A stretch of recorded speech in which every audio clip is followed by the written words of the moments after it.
Today we're talking about Mariah Carey's Charmbracelet album and the goodies Mariah has released for MC30.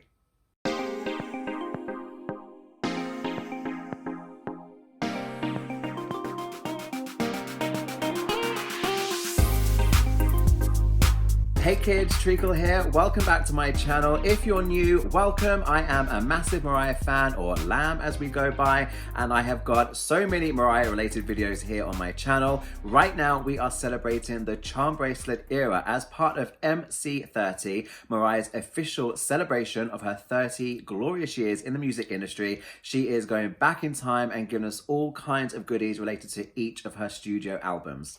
Today's video is dedicated to channel member Sarah Denny. Hey Sarah, thank you so much for being a member of my channel. I love catching up with you when we have video chats. So you guys, Sarah is a member, so she gets different perks. She gets early access to videos, she gets exclusive bonus videos, and as I just said, we catch up sometimes on video chat and things like that. If you're interested in becoming a member of my channel, check out the link in the description below. So let's get into it. MC30 made a very welcome return. Mariah paused MC30 late last year. She ended with Rainbow, and then she moved on to promote the memoir, and she had the incredible, huge Christmas season. We had the wonderful Apple TV Plus special, and MC30 suddenly came back, and we got all kinds of goodies. So let's take a look at what we got. The first that we knew that Mariah was back with MC30 and that she was skipping glitter and moving on to Charmbracelet was the fact that the music videos from the Charmbracelet album had been upgraded to high definition on her YouTube channel. But very quickly, let's talk about the fact that she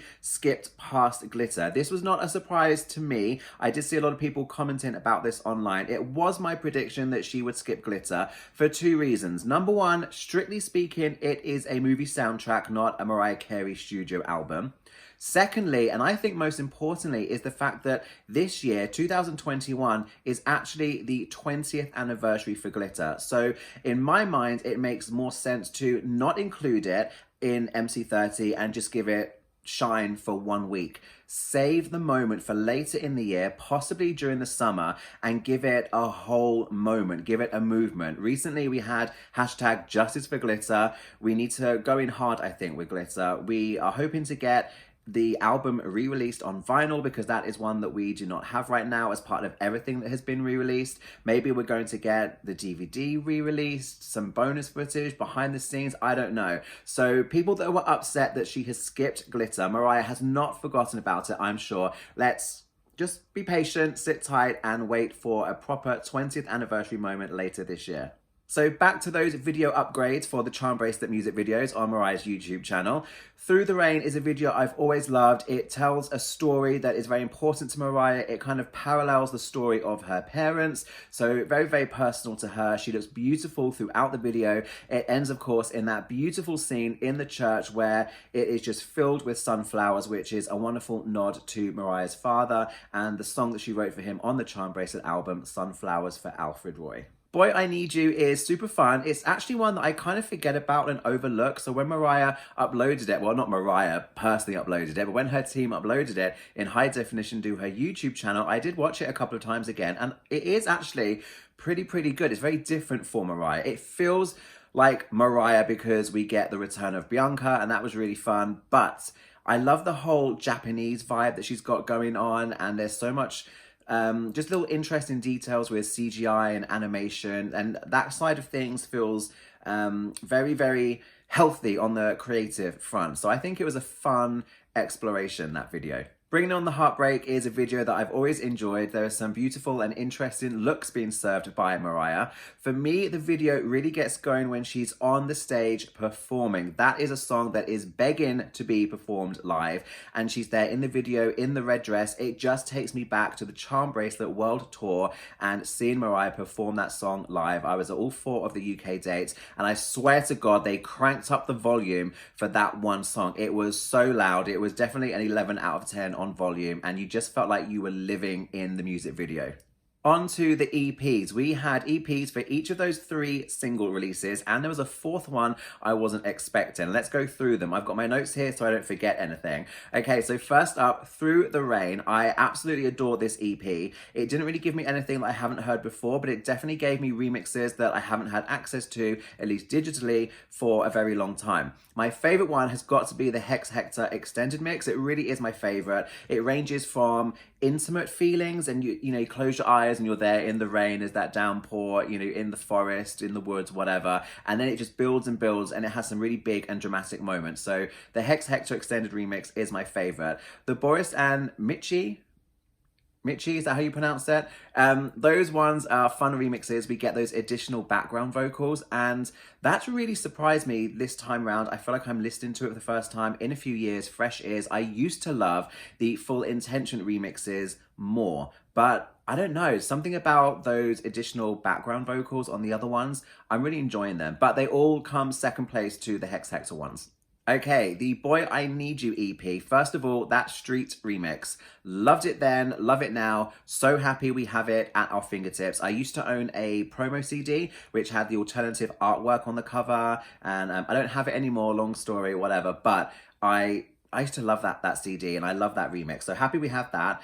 I was never really a fan of the other remixes, and to be honest, I haven't really missed them. But if I had to pick one, it's going to be the Top Notch Tox mix. That one, yeah, I probably would enjoy listening to the Street remix the most because it is the most kind of forgotten one about in my mind. Then I probably would go to the album version, and then third place would be the Top Notch Tox mix. So I don't really love the remixes, the club mixes above the album version, but it's great we have them. The EP for The One is exciting because we get the So So Def remix. I loved it then, I loved it now. I love the fact it's got more of a chilled vibe going on. So yeah, really happy we have that. The Wildlife club mixes, I'm not really a massive fan of. They don't really excite me too much. The Pink Noise remix, that is the highlight on this particular EP.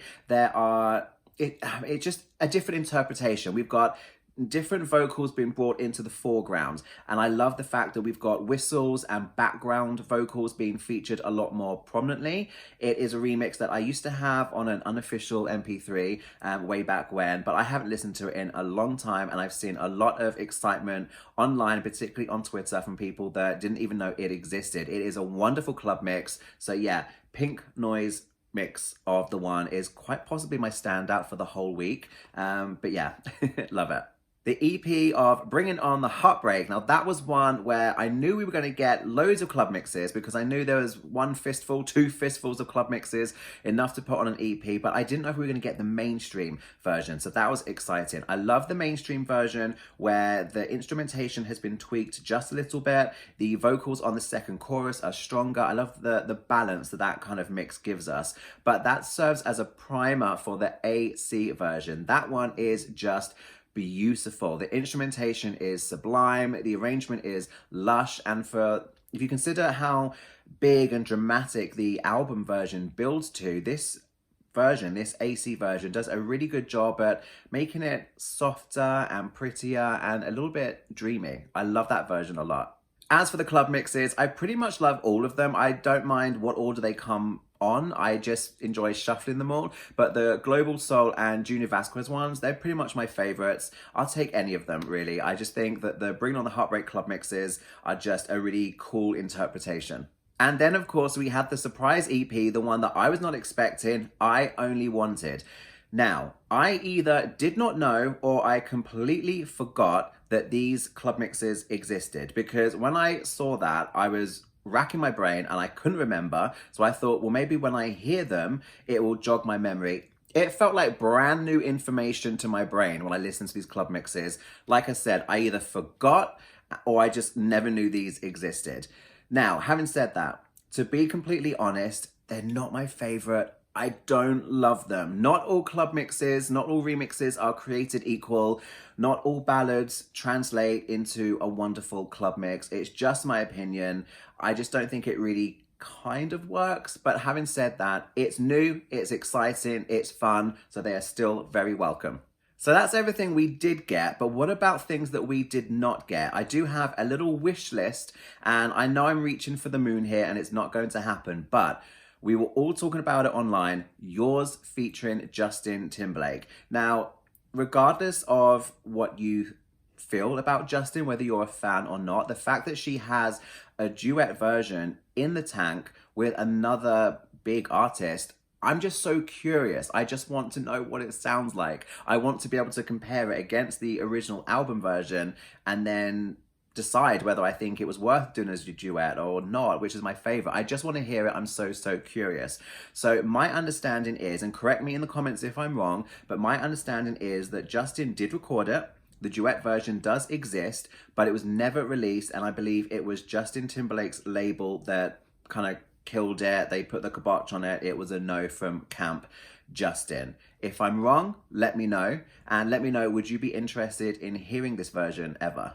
Tour footage is another thing I would love to have from the Charmbracelet era. At one point in time, we were, I want to say promised. I feel like it was a done thing. Like we knew, or we felt like we were expecting a Charmbracelet tour DVD. I haven't thought about it in years, but I feel like it was kind of told, like we were told, we knew it was happening.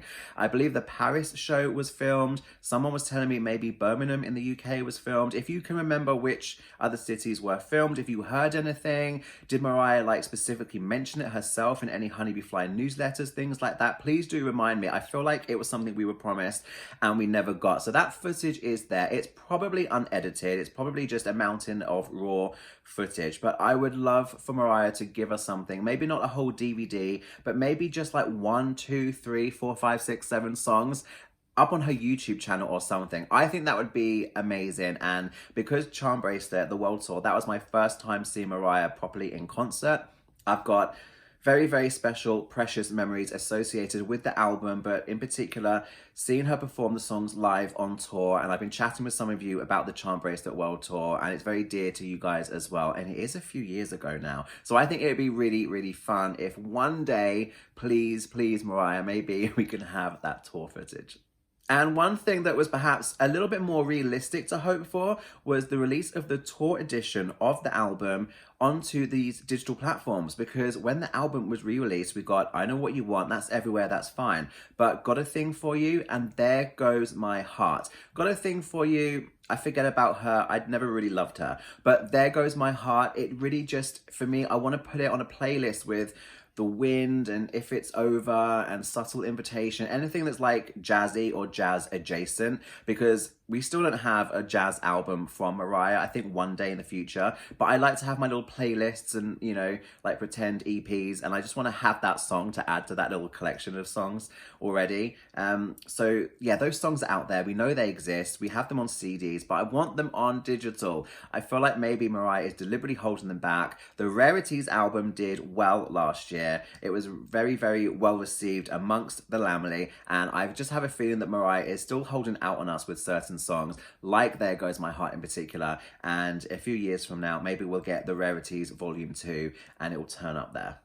So although we didn't get everything that we know about from the Charmbracelet era, we did get quite a lot. Our Charmbracelet MC30 goodie bag is pretty full, and I'm just so happy that MC30 is back and that Charmbracelet is getting some love. Do check out my Charmbracelet album rating video if you haven't seen it already. The link is in the description below. And let me know in the comments which of the treats we got for MC30 this week has been your favorite. Let me know in the comments. I will catch you up there, and I'll see you back here soon for another video.